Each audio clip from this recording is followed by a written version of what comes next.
We are back. We are back. Hi, y'all. You know what time it is. It's story time with Chris. Okay, so we are back with a bit of a part two of The Halloween Tree by Bradbury. And no, I don't own the music that you were listening to in the background, which is brought to you by, yet again, Mr. Ambiance. Please go check them out on YouTube, Mr. Ambiance. Also, Ambient Worlds is a really good station for like music to study to or to read to. It's awesome stuff. Happy Halloween! Happy Samhain. Happy Halloween. I hope everybody is having a wonderful day. I had a fabulous day at work and was able to dress up. And of course, I will be posting those pictures later on. So, of my two different costumes that I wore Saturday night and today. So, yeah. And I'm going to be passing out candy at about 6. So, if you're in the neighborhood in Yellow Springs, come by South High Street. Me and my neighbors are going to be passing out candy to the kids. Please, we would love to see the costumes. It's a safe environment. We look out for each other. Please come and enjoy yourself. I got plenty of candy. I got a huge silver bowl full of candy. So, that is already taken care of. So, if you would like to come and trick or treat, come see us, okay? Probably after I do trick or treating, I'm gonna come back and finish up this book and then unwind for this magical night. Hi, Uncle Paul. Hi. Thanks for watching. Love and miss y'all. All right. But we didn't come to hear me blather. Like I said, you don't have to watch these videos when they go live. You're more than welcome to watch them in your downtime, spare time, nap time, whatever time that you wish. Like, share, and subscribe onto the YouTube channel. The info is within my bio on Facebook as well as Instagram. So please like, share, and subscribe onto the YouTube channel specifically, okay? I love each and every one of you. And without further ado, let's get started.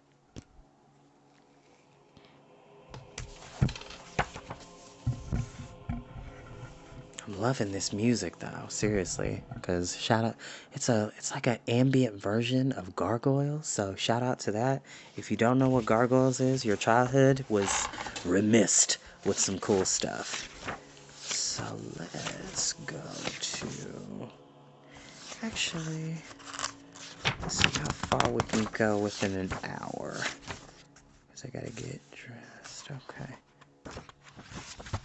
That should be sufficient. Yeah, that should be sufficient.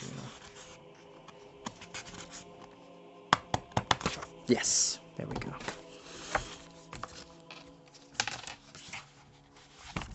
Love y'all. Thank you. All right. Chapter 8. The kite flew. The boys hung down from the kite in a fine lizard's tail, now weaving, now looping, now snapping, now gliding. They yelled with delight. They shrieked with outgasped terror. They rode across the moon in an exclamation point. They soared over hills and meadows and farms. They saw themselves reflected in dusky moon-bright streams, creeks, rivers. They brushed down over ancient trees. The wind stirred by their passing shook down whole government mints of coins, leaves, bright, showering to the black-grassed earth. They flew over the town and thought, "Oh, look up! See, here we are, your sons!" And thought, "Oh, look down, there somewhere are our mothers, fathers, brothers, sisters, teachers. Hey, here we are! Oh, someone see us, or you'll never believe." And in a last swoop the kite whistled, hummed, drummed along the winds to float over the old house and the Halloween tree where first they had met Mound Shroud. Swoop, flutter, glide, rush, hiss. The suction of their swung bodies caused 1,000 candles to flutter, flicker, stutter their light, hiss with desire to reflame themselves, so all the hung pumpkin scowls and leers and wild smiles were half snuffed to unhappy shadows. The whole tree went dead for a heartbeat. Then, as the kites sang high, the tree blazed up with 1,000 new cut pumpkin frowns, glares, grimaces, and grins. And then down they sailed off away deep into the undiscovered country of old death and strange years and the frightened past. "Where are we now?" cried Tom, hanging to the kite's tail. "Yes, where?" cried all the boys, one after another. "Below, below." "Not where, not but when," said Mountroud, pacing them, his great veiled cloak full of moon wind and time. 2,000, count them, years before Christ. Pipkin's there waiting, I smell it. Fly, fly, fly. Then the moon began to blink. It closed up its eye and there was darkness. Then faster and faster it began to wink, to wax, to wane, to wax again, until 1,000 lifetimes over it flickered and in and flickered, changed the landscape below, and then 50,000 times, so fast they could not see it, the moon extinguished and relit itself.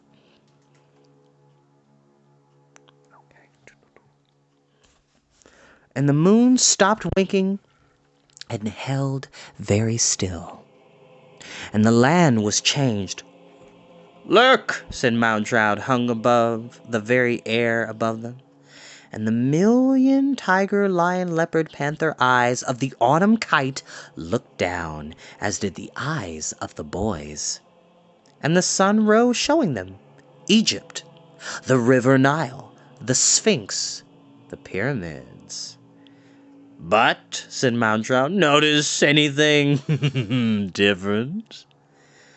"Why," gasped Tom, "it's all new. It's just been built. That means we really have gone back in time. 4,000 years!" And sure enough, the Egypt that lay below was ancient sand but new-cut stone. The Sphinx with its great lion paws treaded out on the golden stuffs of the desert was sharp-cut and freshly born out of the womb of stone mountains. It was a vast pup in the bright and empty glare of noon. If the sun had fallen and lay between its paws, it would have been cuffed like a fireball toy. The pyramids? Why, they lay like strange-shaped blocks, yet other games to be puzzled over, played with by the woman-lion Sphinx. The kite zoomed down and skirted the sand dunes, flirted over one pyramid and was drawn, as by suction, by an open tomb mouth set in a small cliff. "Hey, presto!" cried Mountroud. With a flap he gave the kite such a kick as made the boys toll like clamorous bells. "Hey, no!" they cried. The kite shuddered, fell down, hovered 10 feet above the dunes, and shook itself like a wild dog ridding itself of fleas. The boys fell safe in golden sand. The kite broke away in 1,000 shreds of eyes, fangs, shrieks, roars, elephant trumpetings. The Egyptian tomb mouth sucked them in, and Mountroud laughing with it. "Mr. Mountroud, wait!" Leaping up, the boys ran to the shout into the dark tomb doorway. They then lifted their gaze and saw where they were. The Valley of the Kings, where huge stone gods loomed above. Dust sifted in a strange downpour of tears from their eyes, tears made of sand and powdered rock. The boys leaned into the shadows. Like a dry river bottom, the corridors led down to deep vaults where lay the linen-wrapped dead. Dust fountains echoed and played in strange courtyards a mile below. The boys ached, listening. The tomb breathed out a sick exhalation of paprika, cinnamon, and powdered camel dung. Somewhere a mummy dreamed, coughed in its sleep, unraveled a bandage, twitched its dusty tongue, and turned over for another 1,000-year snooze. "Mr. Mountroud?" called Tom Skelton.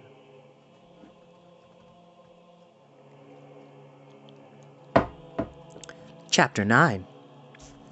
And from deep in the dry earth a lost voice whispered, "Mount Shroud." Out of the darkness something rolled, rushed, and flapped. A long strip of mummy cloth snapped out into the sunlight. It was as if the very tomb itself had stuck out its old dried tongue, which lay at their feet. The boys stared. The linen strip was hundreds of yards long, and might, if they wished, lead them down, down into the deep, mysterious depths below the Egyptian earth. Tom Skelton, trembling, put one toe out to touch the yellow linen strip. A wind blew from the tomb, saying, "Yes." "Here I come," said Tom, and balancing on the tightrope of linen, he wandered down and vanished in the dark under the burial chambers. "Yes," whispered the wind, coming up from below. "All of you come, next, and another, quick." The boys raced down the linen path in darkness. "Watch for murder, boys, murder!" The pillars on both sides of the rushing boys flashed to life. Pictures shivered and moved. The golden sun was on every pillar, but it was a sun with arms and legs bound tight with mummy wrappings. "Murder!" A dark creature struck the sun one dreadful blow. The sun died, its fires went out. The boys ran blind in darkness. "Yeah," thought Tom, running sure. I think every night the sun dies, going to sleep. I wonder, will it come back? Tomorrow morning, will it still be dead?" The boys ran. On new pillars dead ahead, the sun appeared again, burning out of eclipse. "Swell," thought Tom. "That's it. Sunrise." But just as quickly the sun was murdered again. On each pillar they raced by, the sun died in autumn and was buried in cold winter. "Middle of December," thought Tom. "I often think the sun will never come back. Winter will go on forever. This time the sun is really dead." But as the boys slowed at the end of the long corridor, the sun was reborn. Spring arrived with golden horns. Light filled the corridor with pure fire. The strange god stood burning on every wall, his face a grand fire of triumph, wrapped in golden ribbons. "Hey, heck! I know who that is," panted Henry Hank. "Saw him in a movie once with terrible Egyptian mummies." "Osiris," said Tom.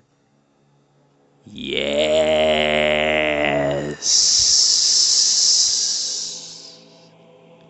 hissed Moundshroud's voice from the deep tombs. "Lesson number 1 about Halloween. Osiris, son of the earth and sky, killed each night by his brother Darkness.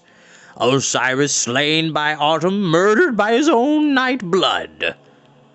So it goes in every country, boys. Each has its death festival, having to do with seasons, skulls and bones, skeletons and ghosts. In Egypt, lads, see the death of Osiris, king of the dead. Gaze long."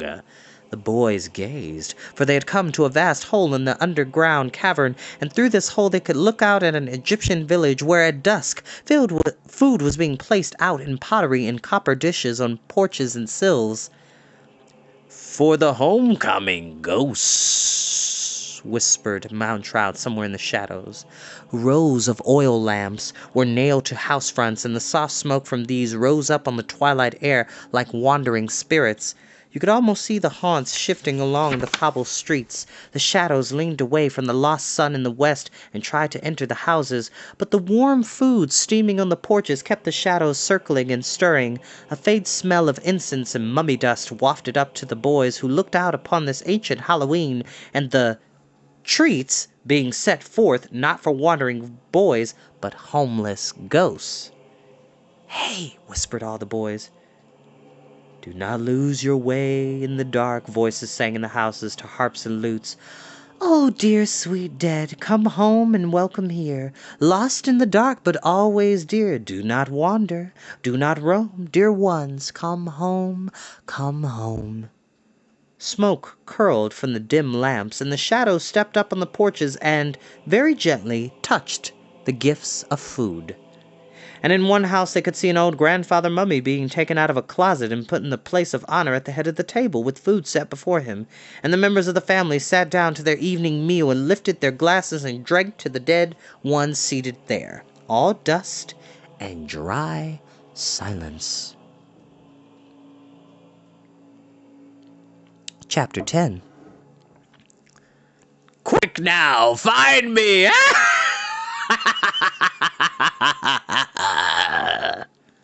Moundshroud's voice, laughing, called them on. "This way! No, this! They ran along the slender ribbon of mummy wrapping deep into the earth. "Yes, here I am." They turned a corner and stopped, for the long linen ribbon wound across the tomb floor and up a wall to wrap around the feet of an ancient brown mummy which was propped atilt in a candlelit niche. stuttered Ralph Bingstrom, dressed in his own mummy costume. Is that a real mummy? Yes, dust shifted from under the golden mask under the mummy's face. Real. Mr. Mounshroud, you...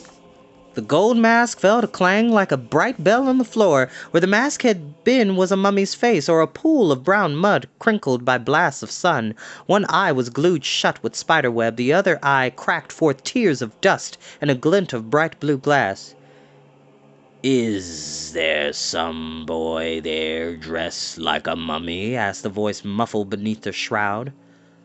"Why, me, sir," squeaked Ralph, showing his arms, legs, chest, the medical bandages he had taken him all afternoon to wrap himself up in, mummified. "Good," sighed Mounshroud. "Grab the linen strip. Pull!" Ralph bent, took hold of the ancient mummy bandages, and yanked. The ribbon unraveled up around, to reveal the great ancient reptile nose, beak, and flaky chin, and dry, smiling, dust-powdery mouth of Mounshroud. His crossed arms fell loose. "Thanks, lad, free! No fun being wrapped like some old funeral gift for the land of the dead. But hist, quick, boys! Hop in the niches, stand stiff, someone's coming! Play mummies, boys, play dead!" The boys leapt to stand, arms folded, eyes shut, breaths held. Like a frieze of small mummies cut in the ancient rock. "You see," whispered Mounshroud, "here comes." A funeral procession. An army of mourners in gold and fine silks, bearing small sailing ship toys and copper bowls of food in their hands, and in their midst a mummy case carried light as sunshine on the shoulders of 6 men. And behind that a fresh-wrapped mummy with new paintings on its linen vestments and a small gold mask fitted over the hidden face. "See the food, boys, the toys," whispered Mounshroud.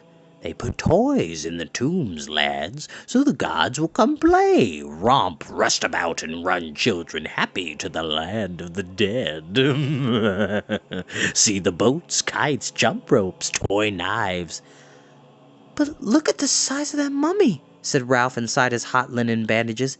"It's a 12-year-old boy in there, like me, and that gold mask on the boy's mummy face.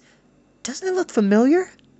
"Pipkin!" cried everyone hoarsely. "Shh!" hissed Mounshroud, for the funeral had stopped. The high priests were glancing around through the flickering torch shadows. The boys, high in their niches, squeezed their eyes tight, sucked in their breaths. "Not a whisper," said Mounshroud, a mosquito in Tom's ear. "Not a murmur." The harp music began again. The funeral shuffled on, and in the midst of all the gold and toys, the kites of the dead, there was the small 12-year-old fresh new mummy with a gold mask that looked just exactly like Pipkin. "No, no, no, no, no," thought Tom. "Yes," cried a mouse voice, tiny, lost, wrapped away, kept trapped wild. "It's me. I'm here. Under the mask, under the wrappings. Can't move, can't yell, can't fight free." "Pipkin," thought Tom. "Wait!" "Can't help it. Trapped," shouted the small wee voice wrapped in picture linens. "Follow me. Meet me. Find me at..." Excuse me. The voice faded, for the funeral procession had turned a corner in the dark labyrinth and was gone. "Follow you where, Pipkin?" Tom Skelton jumped down from his niche and yelled into the dark. "Meet you where?" But at that exact moment, Mounshroud, like a chopped tree, fell out of his niche. Bang! He struck the floor. "Wait!" he cautioned Tom, looking up at him with one eye that looked like a spider caught in its own web. "We'll save old Pipkin yet. Slide, does it? Slide and creep, boys." They helped him up and unwound some of his mummy wrappings and tiptoed down the long corridor and toward the corner. "Holy cow!" whispered Tom. "Look, they're putting Pipkin's mummy in the coffin, and the coffin inside the... "Sarcophagus," Mounshroud supplied the jawcracker. A coffin and a coffin and a coffin, lad, each larger than the last, all done up in hieroglyphs to tell his life story. Pipkin's life? Said all. Or whoever Pipkin was this time around, this year, 4,000 years ago. Yeah, whispered Ralph. Look at the pictures on the sides of the coffin. Pipkin 1 year old, Pipkin 5, Pipkin 10 and running fast, Pipkin up an apple tree, Pipkin pretending to drown in the lake, Pipkin eating his way through a peach orchard. Wait, what's that? Moundshroud watched the busy funeral. They're putting furniture in the tomb for him to use in the land of the dead. Boats, kites, tops to spin, fresh fruits should Pipkin wake 100 years from now hungry. He'll be hungry, all right. Good grief, look, they're going out. They're closing the tomb. Moundshroud had to grab and hold Tom, for he was jumping up and down in agony. Pipkin's still in there, buried. When do we save him? Later. The long night is young. We'll see Pipkin again, never fear. Then the tomb door slammed shut. The boys yammered and yelled. In the dark they could hear the scrape and slosh of mortar filling the last cracks and seams as the fine stones were shoved into place. The mourners went away with their silent harps. Ralph stood in his mummy costume, stunned, watching the last shadows go. Is that why I'm dressed like a mummy? He fingered the bandages. He touched his clay-wrinkled ancient face. Is that what my part of Halloween is all about? All, boy, all, murmured Moundshroud. The Egyptians, why, they built to last. 10,000 years they planned for. Tombs, boys. Tombs, graves, mummies, bones, death. Death. Death was at the very heart. Gizzard, light, soul, and body of their life. Tombs and more tombs with secret passages, so none might be found. So grave robbers could not borrow souls and toys and gold. You're a mummy, boy, because that was how they dressed for eternity. Spun up in a cocoon of threads, they hoped to come forth like lovely butterflies in some far, dear, loving world. Know your cocoon, boy. Touch the strange stuffs. Why, said Ralph the mummy, blinking at the smoky walls and old hieroglyphs, every day was Halloween to them. Every day? Gasped all in admiration. Every day was Halloween for them, too. Moundshroud pointed. The boys turned. A kind of green electric storm simmered in the tomb dungeon. The ground shuddered as with an ancient earthquake. Somewhere a volcano turned over in its sleep, lighting the walls with one fiery shoulder, and on the walls beyond were prehistoric drawings of cavemen long before the Egyptians. Now, said Moundshroud. Lightning struck. Saber-toothed tigers caught the cavemen screaming. Tar pits drowned their bones. They sank, wailing. Wait, let's save a few with fire. Moundshroud blinked. Lightning struck to burn forests. One ape-man running seized a burning branch and rammed it in the saber-tooth's jaws. The tiger shrieked and fell away. The ape-man, snorting in triumph, tossed the fiery branch into a pile of autumn leaves in his cave. Other men came to hold their hands out to the fire, laughing at the night where the yellow beast's eyes waited afraid. See, boys, Moundshroud's face flickered with the fire. The days of the long cold are done. Because of this one brave, new-thinking man, summer lives in the winter cave.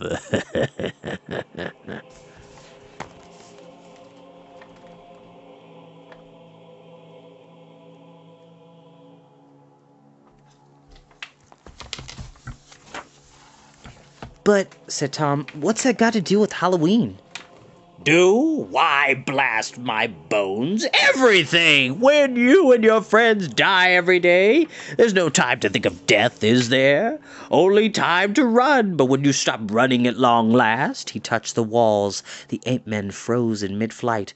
Now you have time to think of where you came from, where you're going, and fire lights the way, boys. Fire and lightning. Morning stars to gaze at, fire in your own cave to protect you. Only by night fires was the caveman, beast man, able at last to turn his thoughts on a spit and base them with wonder. The sun died in the sky. Winter came on like a great white beast, shaking its fur, burying him. Would spring ever come back to the world? Would the sun be reborn next year or stay murdered? Egyptians asked it. Cavemen asked it 1,000,000 years before. Will the sun rise tomorrow morning? And that's how Halloween began? With such long thoughts at night, boys, and always at the center of it, fire, the sun dying down the cold sky forever. How that must have scared early man, eh? That was the big death. If the sun went away forever, then what? So, in the middle of autumn, everything dying, 8 men turned in their sleep, remembered their old dead of the last year. Ghosts called in their heads. Memories, that's what ghosts are.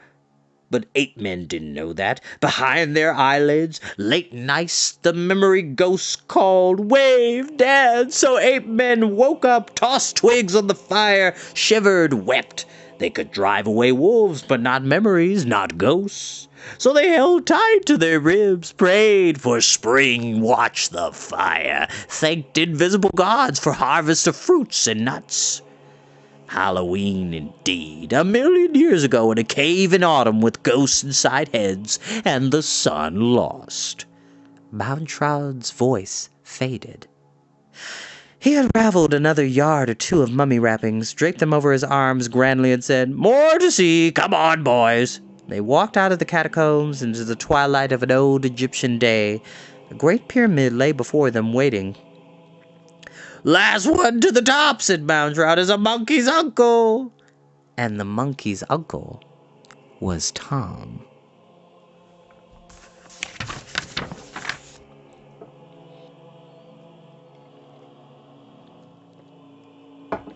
Chapter 11. Gasping, they reached the pyramid's top, where waited a vast crystal lens, a viewing glass which spun slowly in the wind on a golden tripod, a gigantic eye with which to bring far places near. In the west, the sun, smothered and dying in clouds, sank. Mountraud hooted his delight. "There it goes, boys! The heart, soul, and flesh of Halloween! The sun! There Osiris is murdered again. There sinks Mithras, the Persian fire. There calls Phobos, Apollo, all Grecian light. Sun and flame, boys, look and blink. Turn that crystal spyglass, swing it down the Mediterranean coast 1,000 miles. See the Greek Isles. Do you see? Do you see? Sure, said plain George Smith, dressed up as fancy pale ghosts. Cities, towns, streets, houses, people jumping out on porches to bring food? Yes, Mountraud beamed. Their Festival of the Dead.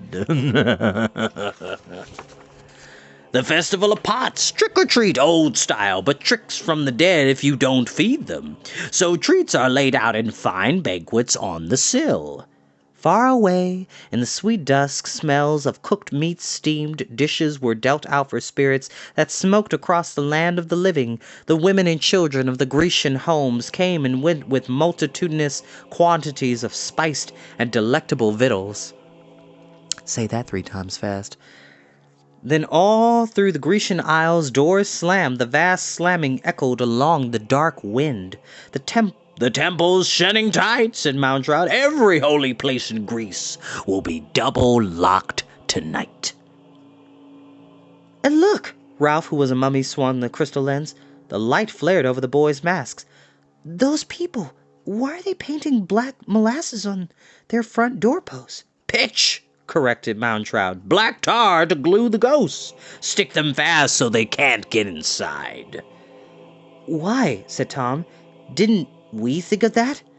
Darkness moved down the Mediterranean shores. From the tombs like mist the dead spirits wavered in soot and black plumes along the streets to be caught in the dark tar that smeared the porch sills. The wind mourned as if telling the anguish of the trapped dead. Now Italy, Rome! Mountroud turned the lens to see Roman cemeteries where people placed food on graves and hurried off. The wind whipped Mountroud's cave. He hollowed his mouth. Oh, autumn winds that bake and burn, and all the world to darkness turn, now storm and seize and make of me a swarm of leaves from autumn's tree. He jumped straight up in the air. The boys yelled delight, even as his clothes, cape, hair, skin, body, corn candy bones tore apart before their eyes. Leaves, burn, change, turn. The wind ribboned him to confetti, a million autumn leaves, gold, brown, red as blood, rust, all wild, rustling, simmering, a clutch of oak and maple leaf, a hickory leaf downfall, a tossed, a flickering whisper, murmur, rustle to the dark river creek sky, not one kite but 10,000 tiny mummy flake kites. Mountroud exploded apart. World turn, leaves burn, grass die, trees fly, fly! And from a billion other trees in autumn lands, leaves rushed to join with the upflung battalions of dry bits that were Mountroud dispersed in whirlwinds from which his voice stormed. Boys, see the fires along the Mediterranean coast, fires burning north through Europe, fires of fear, fires of celebration. Would you spy, boys? Up now, fly! And the leaves in avalanche fell upon each boy like terrible flapping moths and carried them away. Over Egyptian sands that sang and laughed and giggled, over the strange sea rapturous and hysterical, they soared. Happy New Year! A voice cried far below. Happy what? Asked Tom. Happy New Year! Mountroud. A flock of rusty leaves rustled his voice. In old times, the 1st of November was New Year's Day, the true end of summer, the cold start of winter. Not exactly happy, but, well, Happy New Year! They crossed Europe and saw new water below. The British Isles, whispered Mountroud. Would you cock an eye at England's old druid god of the dead? We would. Quiet as milkweed then, soft as snow, fall below, way down, each and all. The boys fell. Like a bushel of chestnuts, their feet rained to earth. All I'm going to say is this. I am not going to have a voice tomorrow, but I'll do this because I love you all.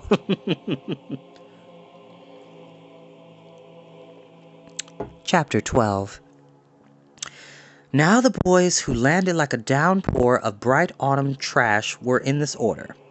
Tom Skelton, dressed up in his delicious bones. Henry Hank, more or less a witch. Ralph Bengstrom, an unraveled mummy becoming more unbandaged by the minute. A ghost named George Smith. JJ, no other name needed. A very fine ape man. Wally Babb, who said he was a gargoyle, but everyone said he looked more like Quasimodo. Fred Fryer, what else but a beggar fresh out of a ditch, and last and not least, Hackles Nibley, who had run up a costume at the last minute by simply clapping on a white scarecrow mask and grabbed his grandpa's harvest scythe off the garage wall. If that is not a shade or a read, I don't know what is. The library is open. And Dom, I love you too. Thank you for watching. Thank you. All the boys being safely landed on English earth, their billion autumn leaves flew off and blew away. They stood in the midst of a vast field of wheat. Here, Master Nibley, I brought your scythe. Take it, grab. Now lie low, warned Mountroud, the druid god of the dead. Samhain, fall. They fell. For a huge scythe came skimming down out of the sky. With its great razor edge, it cut the wind. With its whistling side, it sliced clouds. It beheaded trees. It razored along the cheek of the hill. It made a clean shave of wheat. In the air, a whole blizzard of wheat fell. and with every whisk, every cut, scythe, the sky was aswarm with cries and shrieks and screams. The scythe hissed up. The boys cowered. "Ugh," grunted a large voice. "Mr. Mountrout, is that you?" cried Tom. For towering 40 feet above them in the sky, an immense scythe in his hands, was this cowled figure, its face in midnight fogs. Think of the Ghost of Christmas Future, but 40 feet tall. That type of scary. The blade swung down. Hiss! "Mr. Mountrout, let us be!" "Shut up!" Someone knocked Tom's elbow. Mr. Mountrout lay on the earth beside him. "That's not me, it's—" "Samhain!" cried the voice in the fog. "God of the dead! I harvest thus and so." Swish! "All those who died this year are here, and for their sins this night are turned to beasts." Swoom! "Please," whimpered Ralph the mummy. The scythe zippered Hackles Nibley's spine, ripping his costume in a long tear and knocking his own small scythe free of his hands. "Beasts!" And the harvest wheat flailed up, spun round on the wind, shrieking its souls. All those who had died in the past 12 months rained to earth, and falling, touching the heads of wheat, were turned to donkeys. Chickens, snakes, which scurried, cackled, brayed, were turned to dogs and cats and cows that barked, cried, bawled, but all were miniature, all were tiny, smaller, no bigger than worms, no bigger than toes, no bigger than the sliced-off tip of a nose. By the hundreds and thousands the wheat heads snowed up in scatters and fell down as spiders which could not shout or beg or weep for mercy, but which soundless raced over the grass, poured over the boys. 100 centipedes tiptoed at Ralph's spine. 200 leeches clung to Hackles Nibley's scythe until with a nightmare gasp he raved and shook them off. Everywhere fell black widows and tiny boa constrictors. "For your sins, take that and this," bellowed the voice in the whistling sky. The scythe flashed, the wind cut, fell in bright thunders. The wheat churned and gave up 1,000,000 heads. Heads fell, sinners hit like rocks, and hitting were turned to frogs and toads and multitudes of scaly warts with legs and jellyfish which stank in the light. "I'll be good," prayed Tom Skelton. "Let me live," added Henry Hank. All of this said very loudly, for the scythe was making a dreadful roar. It was like an ocean wave falling down out of the sky, cleaning a beach, and running up to cut more clouds. Even the clouds seemed to be whispering out swift and more fervent prayers for their own fates. "Not me, not me." "For all the evil you ever did," said Samhain. And the scythe cut, and the souls were harvested and fell in blind newts and awful bedbugs and dreadful cockroaches to scuttle, limp, creep, and scramble. "My gosh, he's a bud maker, fleece washer, snake grinder outer, roach transformer, fly keeper. No, Samhain, October god, god of the dead." Samhain stomped a great foot which tread 1,000 bugs in the grass, trampled 10,000 tiny soul beasts in the dust. "I think," said Tom, "it's time we—" "Ran?" suggested Ralph, not offhand. "Shall we take a vote?" The scythe hissed. Samhain boomed. "Vote, heck!" said Mountrout. All jumped up. "You there!" thundered the voice above them. "Come back!" "No, sir," said one and then the other, and put right foot after left. "Okay." "I figured," said Ralph, panting, leaping, tears on his cheeks. "I've been pretty good most of my life. I don't deserve to die." "Ha ha!" shouted Samhain. The South came in a guillotine which chucked the head off an oak tree and felled a maple. A whole orchard of autumn apples fell into a marble pit somewhere. It sounded like a house full of boys falling downstairs. "I don't think he heard you, Ralph," said Tom. They dived. They fell among rocks and shrubs. The scythe ricocheted off the stones. Samhain gave such a yell as brought an avalanche down a small hill nearby. "Boy," said Ralph, squinched up, balled up, feet against chest, eyes tight, "England is no place to be a sinner." Even as a final rain, a shower, a downpour of hysterical souls turned beetle, turned flea, turned stink bug, turned daddy longlegs, scurried over the boys. "Hey, look! That dog!" A wild dog, mad with terror, raced up the rocks. Its face, its eyes, something in its eyes. "That couldn't be Pipkin?" said everyone. "Pip!" shouted Tom. "Is that where we meet you? But whoom! The scythe fell. And yipping with fright, the dog boiled over, slid down the grass. "Hold on, Pipkin! We know you! We see you! Don't scare off! Don't—" Tom whistled. But the dog, yarping with Pipkin's own dear, sweet, scared voice, was gone. But didn't an echo of his yip come back from the hills? "Meet me! Meet me! Meet me!" Where, thought Tom. Crime and Netley, where? We're going to find out where in a second. Samhain does not play with people who do bad things. Karma is a very powerful educator. Chapter 13. Samhain, scythe uplifted, gazed all about, happy at his games. He chuckled a most delicious chuckle, spat fiery spittle on his thorny hands, clenched the scythe tighter, swung it up, and froze. For somewhere someone was singing. Somewhere near the top of a hill, in a small clump of trees, a small bonfire flickered. Men like shadows were gathered there, lifting up their arms and chanting. Samhain listened, his scythe like a great smile in his arms. "O Samhain, god of the dead, hear us. We, the holy druid priests in this grove of trees, the great oaks, plead for the souls of the dead." Far away these strange men by their bright fire lifted metal knives, lifted cats and goats in their hands, chanting, "We pray for the souls of those who are turned to beasts. O God of the dead, we sacrifice these beasts so that you would let free the souls of our loved ones who died this year." The knives flashed. Samhain smiled an even greater smile. The animals shrieked all around the boys in the earth, the grass, the rocks, the trapped souls, lost in spiders, locked in roaches, put away in fleas and pillbugs and centipedes, gaped and yammered silent yammers and twitched and roiled. Tom winced.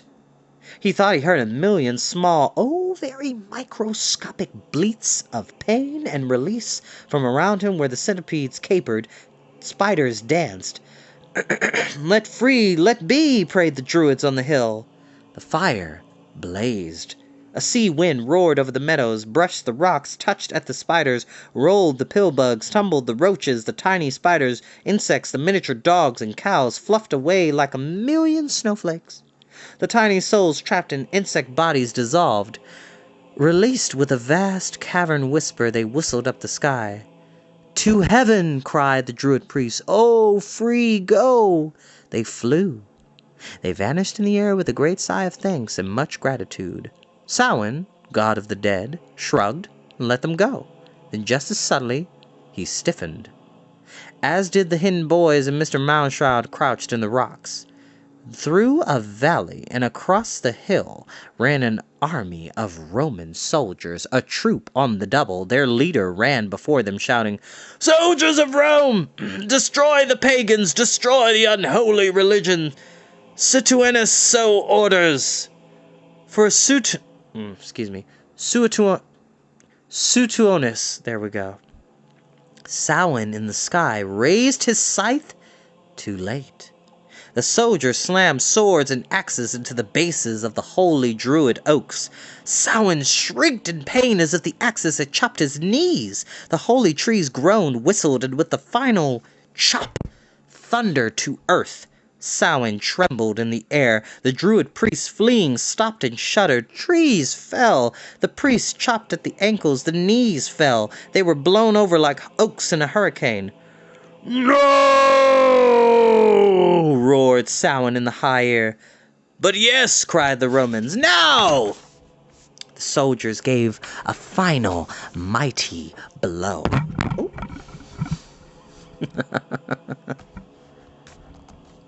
And Samhain, god of the dead, torn at its roots, chopped at his ankles, began to fall. The boys staring up leapt out of the way, for it was like a giant forest falling all in one fall. They were shadowed by his mighty descent. The thunder of his death came before him. He was the greatest tree in all existence ever, the tallest oak ever to plummet down and die. Down he came through the wild air, screaming, flailing to hold himself up. Samhain hit the earth. He dropped with a roar that shook the bones of the hills and snuffed the holy fires, and with Samhain cut and down and dead, the last of the druid oaks fell with him, like wheat cut with a final scythe. His own huge sigh, the vast smile lost in the fields, dissolved into a puddle of silver and sank into the grass. Silence, a smoldering of fires, a blowing of leaves. Instantly, the sun went down. The druid priests bled in the grass as the boys watched, and the Roman captain prowled the dead fires, kicking the holy ashes. "Here we shall build our temples to our gods!" The soldiers lit new fires and burned incense before golden idols which they set in place. But no sooner lit than a star shone in the east. On far desert sands, to camel bells, 3 wise men moved. The Roman soldiers lifted their bronze shields against the glare of the star in the sky, but their shields melted. The Roman idols melted and became shapes of Mary and her son. The soldiers' armor melted, dripped, changed. They were dressed now in the garments of priests who sang Latin before yet newer altars, even as Mountroud crouched, squinting, weighed the scene, and whispered it to his small-masked friends. "Ah, boys, see, gods following gods. The Romans cut the Druids, their oaks, their god of the dead, bang, down, and put in their own gods, eh? Now the Christians run and cut the Romans down. New altars, boys, new incense, new names." The wind blew the altar candles out. In darkness, Tom cried out. The earth shuddered and spun. Rain drenched them. "What's happening, Mr. Mountroud? Where are we?" Mound struck a flinty thumb into fire and held it up. "Why, bless me, boys, it's the Dark Ages, the longest, darkest night ever. Christ long since come and gone in the world, and—" "Where's Pipkin?" "Here," cried a voice from the black sky. "I think I'm on a broom. It's taking me away." "Hey, me too," said Ralph, and then JJ, and then Hackles Nibley, and Wally Bab, and all the rest. There was a huge whisper like a gigantic cat stroking its whiskers in the dark.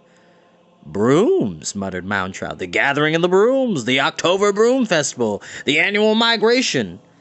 "To where?" asked Tom, calling up, for everyone was making traffic on the air now in whiskey shrieks.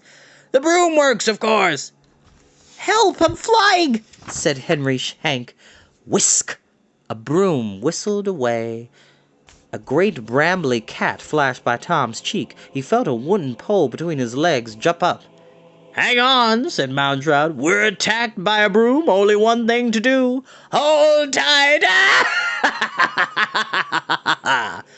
"I'm holding," cried Tom, and flew away. Yep, we got one more chapter before I go on a break, because I got to get dressed so I can do passing out some candy to the kiddos. We got a bit of a ways to go. Not too much, though. Yeah, because these chapters will fly by pretty swiftly. Okay. Alright. Chapter 14. The sky was swept clean with brooms. The sky was yelled clean by boys occupying at least 8 of those brooms at once. And what with changing their cries of fear to cries of delight, the boys almost forgot to look or listen for Pipkin, similarly sailed off among island clouds. "This way," announced Pipkin.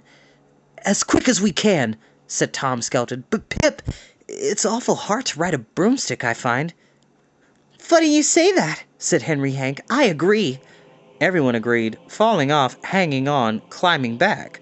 There was no such a hustle of brooms as left no room for clouds, and none for mists, and certainly none for fog or boys. There was an immense traffic jam of brooms, as if all Earth's forests gave up their branches in one boom and fling, and scoring autumn fields, cut clean, and throttled tight such cereal grains as made good sweepers, thrashers, beaters, then flew up. And there the boys are, flying on their brooms.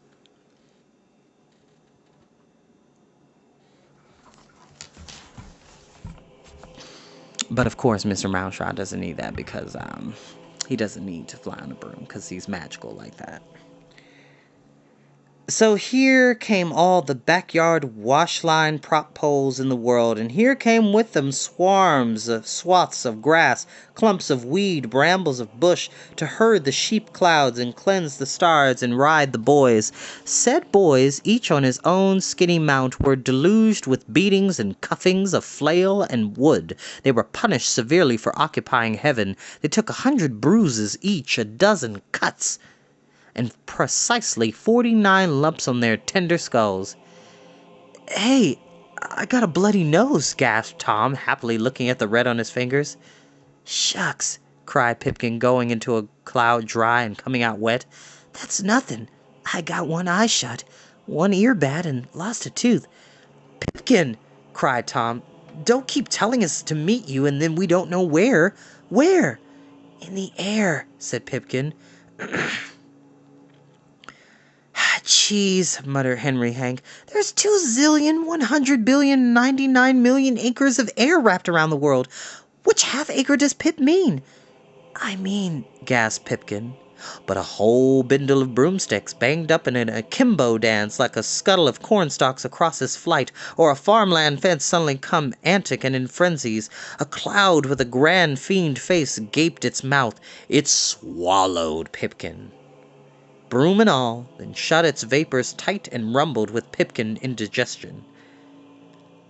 "Kick your way out, Pipkin! Stomp him in the stomach," someone suggested.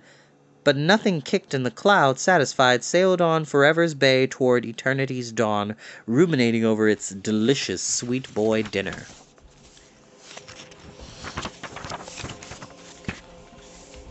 "Meet him in the air?" Tom snorted. "Good grief, talk about horrible directions to nowhere." "See even more horrible directions," said Mountrout, sailing by on a broom that looked like a wet and angry cat on the end of a mop. "Would you see witches, boys? Hags, crones, conjure wives, magicians, black magics, demons, devils? There they be, in mobs, in riots, boys! Skin your eyeballs." And there below, all across Europe, through France and Germany and Spain, on the night roads were indeed clusters and mobs and parades of strange sinners running north, scrambling away from the southern sea. "That's it! Jump! Run! This way to the night! This way to the dark!" Mountrout swooped low, shouting over the mobs like a general leading a fine evil troop. "Quick! Hide! Lie low! Wait a few centuries!" "Hide out from what?" wondered Tom. "Here come the Christians!" yelled voices below on the roads. And that was the answer. Tom blinked and soared and watched, and from all the roads the mobs ran to stand alone on farms, or at crossroads, in harvest fields, in towns. Old men, old women, toothless and raving, yelling to the sky as the brooms swept down. "Why," said Henry Hank, stunned, "those are witches!" "Dry clean my soul and hang it out to dry if you're not right, boy," agreed Mountrout.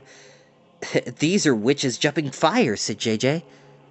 "And witches stirring cauldrons," said Tom. "And witches drawing symbols in farmyard dust," said Ralph.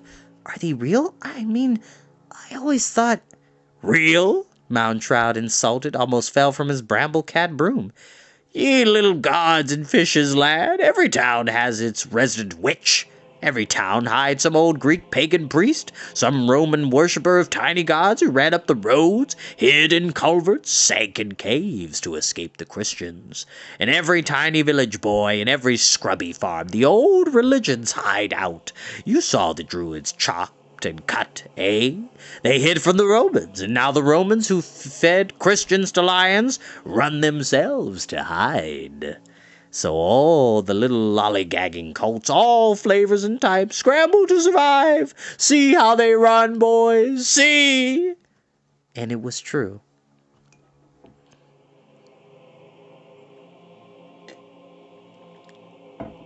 Fires burned all over Europe, at every crossroad and by every haystack. Dark forms jumped in, cats across flames, cauldrons bubbled, old hags cursed, dogs frolicked red-hot coals. Witches everywhere, said Tom, amazed. I never knew there were so many. Mobs and multitudes, Tom. Europe was flooded to the brim. Witches underfoot, under bed, in the cellars and high attics. Boy, oh boy, said Henry Hank, proud in his witch costume. Real witches! Could they talk to the dead? No, said Mountrout. Shuffle devils? No. Keep demons at door hinges and squeal them out at midnight? No. Ride broomsticks? Nope. Put sneezing spells on people? Sorry. Kill folks by sticking pins in dolls? No. Well, heck, what could they do? Nothing. Nothing? Cried all the boys affronted. Oh, they thought they could, boys. Mountrout led the team down on their brooms over the farms where witches dropped frogs in cauldrons and stomped toads and snuffed mummy dust and cavorted in cackles. But stop and think. What does the word witch truly mean? Why, said Tom and was stymied, which here means like he was stumped. He was trying to think of what it meant, but he couldn't get to it. He's like, I think it's this, but I'm not sure. He was just stuck. Wits, said Mountrout. Intelligence, that's all it means. Knowledge. So any man or woman with half a brain and with inclinations towards learning had his wits about him, eh? And so anyone too smart who didn't watch out was called a witch, said everyone. And some of the smart ones, the ones with wits, pretended at magic, or dreamed themselves with ghosts and dead shufflers and ambling mummies. And if enemies dropped dead by a coincidence, they took credit for it. They liked to believe they had power, but they had none, boys, none. Sad and sorry, 'tis true, but listen, there beyond the hill, that's where the brooms come from. That's where they go. The boys listened and heard. The broom works makes the broom that looms on sky and gloom and rising of the moon, that broom which groom to which flies high on harvestings of stormwood grass, with shriek and sigh to motion it in ocean seas of cloud, now soft, now loud. Below, at full tilt, a witch broom factory was filled with commotions, poles being cut and bound with broom brushes, which no sooner tied, took off up chimneys and flights of spark, on rooftops hags leapt on to ride the stars, or so it seemed as the boys watched and voices sang. Did witches feel the night wind in their bed, and reel and dance with devils and the dead?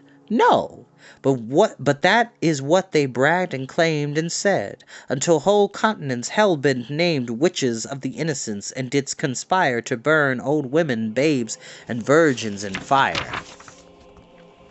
Mobs raved through villages and farms with torches cursing, bonfires flared from the English Channel to the Mediterranean shore. Through all of Germany and France, 10,000 so-called evil witches hung to kick their final antic dance. No village but what shared a dread uproar, as each side named the other for a devil's pig, old Satan's sow, the demon's maddened boar. Wild pigs with witches glued to their backs trotted roof tiles, flinting sparks, snorting steams. All Europe was a cloud of witches' smoke, their judges often bound and burnt with them. For what? A joke! Until all men are spoiled with guilt, all sin, all lie. So what to do? Why, everyone must die. Smoke churred the sky. At every crossroad witches hung, crows gathered in feathered darkness. The boys hung from their brooms in the sky, eyes popped, mouths wide. "Anyone want to be a witch?" asked Mountrout at last. Said Henry Shank, shivering in his witch's rags. Not me. No fun, eh, boy? No fun. The brooms flew them off through chars and smokes. They landed on an empty street in an open place in Paris. Their brooms fell over, dead.